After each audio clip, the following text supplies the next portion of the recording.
দেশের বিভিন্ন স্থানের সভা সমাবেশ, মানববন্ধন ও নানা ঘটনা নিয়ে আরো জানাচ্ছেন নাদিরা সুলতানা। নীলফামারীর ডোমারে মাদক সেবীদের বিরুদ্ধে মানববন্ধন করেছেন স্থানীয় মুসল্লি ও এলাকাবাসী। নোয়াখালীর সেনবাগে চুরির ঘটনাকে আড়াল করতে নারী নির্যাতনে মিথ্যা মামলা দিয়ে হয়রানির প্রতিবাদে মানববন্ধন বিক্ষোভ মিছিল অনুষ্ঠিত হয়েছে। বরিশাল বিএম কলেজের জুলাই শহীদদের স্মরণে দোয়া মোনাজাত অনুষ্ঠিত হয়। গোপালগঞ্জের মকসুদপুরে জাহান বেগম হত্যাকারীদের বিচারের দাবিতে মানববন্ধন বিক্ষোভ মিছিল করা হয়েছে। জামালপুরে অর্থনৈতিক অঞ্চলের রঘুনাথপুর দীঘলি পশ্চিমপাড়া গ্রামের ১৫৫টি পরিবারকে পুনর্বাসনের দাবিতে মানববন্ধন বিক্ষোভ মিছিল করা হয়েছে। যশোর সীমান্তে অভিযান চালিয়ে ১২ লাখ টাকার চোরাচালানি মালামাল আটক করেছে বিজিবি।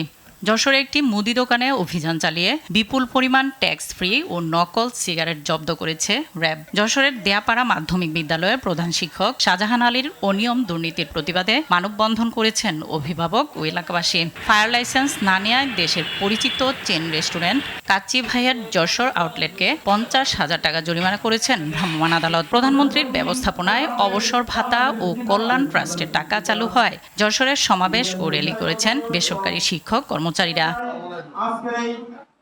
নোয়াখালীর সেনবাগে বিদ্যুৎ সাশ্রয় ও সরকারি নির্দেশনা বাস্তবায়নে অভিযানে দুটি প্রতিষ্ঠানকে ৪,০০০ টাকা অর্থদণ্ড দেওয়া হয়েছে। টাঙ্গাইলের সরকারি সাদত কলেজের বাংলা বিভাগের অ্যালামনাই অ্যাসোসিয়েশনের সম্মেলন অনুষ্ঠিত হয়েছে। সিলেটের সীমান্তবর্তী জৈন্তাপুরে কোম্পানিগঞ্জ ও কানাইঘাট উপজেলায় কর্মরত টেলিভিশন সাংবাদিকদের নিয়ে গঠিত টেলিভিশন সাংবাদিক ইউনিয়নের নতুন সাধারণ সম্পাদক নির্বাচিত হয়েছেন আরটিভির সালমান শাহ।